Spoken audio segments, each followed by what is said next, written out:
sebagai negara kepulauan, Indonesia kaya akan budaya dan tradisi yang memiliki karakter berbeda-beda pula. Membahas kebudayaan, kita tidak akan habis-habisnya, apalagi jika yang melakukannya adalah anak-anak. Berikut on the spot merangkumnya dalam 7 tradisi khas anak Indonesia.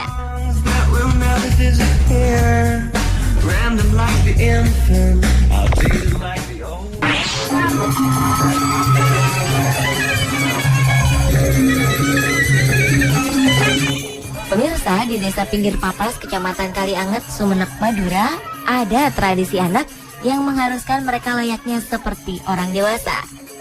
Jika anak-anak di desa itu sudah bisa mengaji dan khatam Al-Quran, maka akan digelar pengantin dengan menunggangi kuda berkeliling kampung. Anak laki-laki dipasangkan dengan perempuan, layaknya pengantin dewasa, dan diarak sambil diiringi irama musik gedang saronet. Setelah berkeliling kampung, pengantin ini akan diarak menuju makam sesepuh mereka untuk berziarah dan mengaji mendoakan para leluhurnya. Setelah itu mereka kembali diarak sampai ke rumah. Teman-teman dan sanak saudara akan memberikan ucapan selamat atas keberhasilan mereka menghatamkan Al-Quran. Tradisi yang oleh masyarakat Madura dinamakan ngen-ngenan ini dilakukan juga di beberapa desa di Sumeneb. Bahkan ada beberapa desa yang menganggap tradisi ini sebagai ajang perjodohan untuk anak-anak mereka. Tidak sedikit dari peserta pengantin berkuda menjadi suami istri ketika mereka dewasa. Dan uniknya pernikahan ini awet hingga mereka meninggal.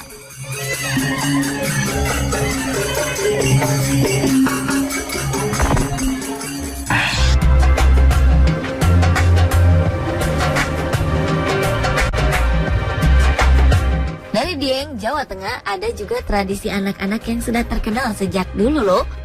Ruatan potong rambut gimbal merupakan ritual yang digelar untuk menghilangkan nasib buruk bagi sang anak dan keluarganya. Di Dieng, anak rambut gimbal dipercaya sebagai titipan penguasa alam gaib dan baru bisa dipotong jika permintaan sang anak terpenuhi. Permintaan ini murni dari diri sang anak dan tidak diintervensi oleh pihak keluarga. Kabarnya jika permintaan sang anak tidak dikabulkan dan rambut mereka dipotong, mereka akan sakit dan rambut kembali gimbal. Awalnya anak rambut gembel, sebutan masyarakat Dieng untuk anak-anak berambut gimbal itu diarak oleh seluruh penduduk ke tempat pencukuran. Sebelum dicukur, mereka dimandikan di sumur khusus yang sudah ditentukan oleh para pemuka adat Dieng. Setelah acara mandi selesai, rambut gimbal dipotong oleh pemuka adat yang sudah ditunjuk. Jika rambut sudah dipotong, benda yang diminta sang anak harus diberikan kepada anak tersebut. Rambut gimbal yang sudah dipotong akan dihanyutkan ke telaga warna yang akan mengalirkan rambut tersebut ke pantai selatan.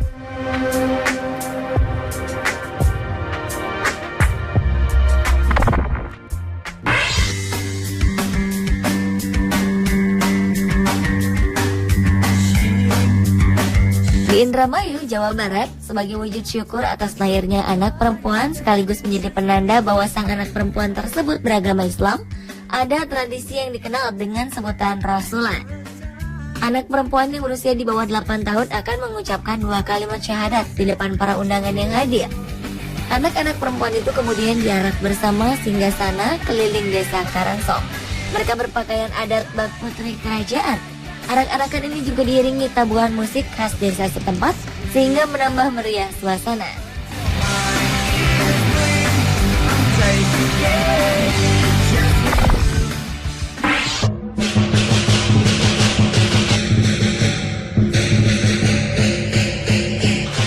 Di Padang, Sumatera Barat, ada sebuah tradisi Tionghoa untuk anak-anak yang setiap tahun dilakukan. Tradisi tersebut dinamakan sipasan berkepala naga.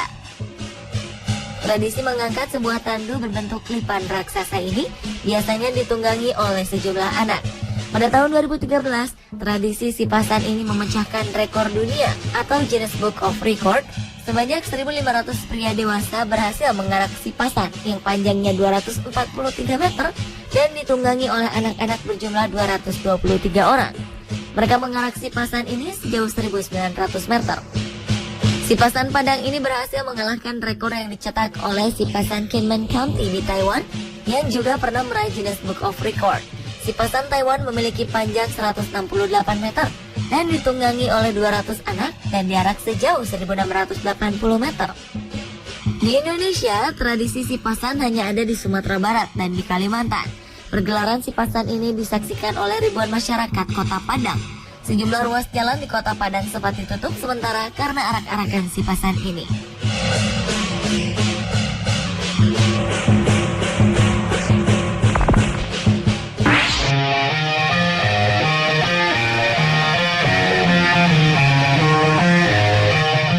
Pemirsa, tahukah Anda kalau karapan sapi ternyata tidak hanya dilaksanakan di Madura saja? Orang Madura yang tinggal di Lumajang juga melakukan tradisi yang sama. Namun di sini, yang menjadi joki karapan sapi adalah anak-anak. Mereka berusia dari 11 hingga 14 tahun. Untuk memenangi lomba, sapi yang dinaiki joki harus bisa melewati garis finish sepanjang 250 meter. Ternyata mereka juga punya resep khusus agar sapi-sapi ini bisa berlari kencang, yaitu dengan memberi sapi-sapi ramuan jamu jahe di tubuhnya. Hampir seluruh warga Lumajang ikut menyaksikan tradisi karapan sapi yang diadakan selama 3 hari ini.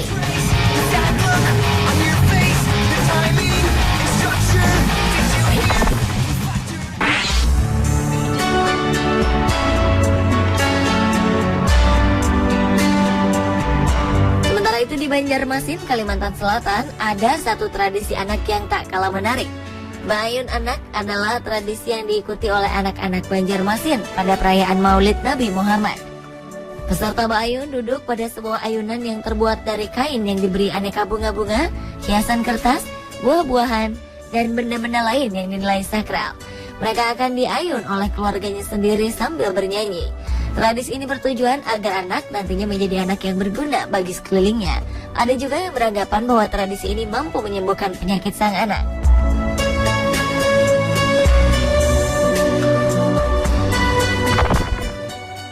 Once upon a time, I believe it was a Tuesday when I caught your eye.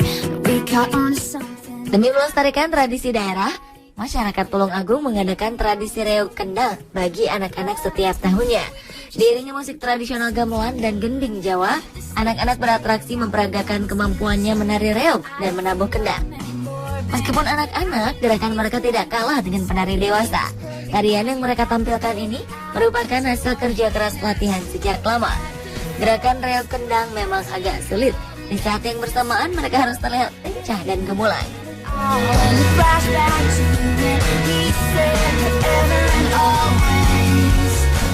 Pemirsa, itulah 7 tradisi anak khas Indonesia.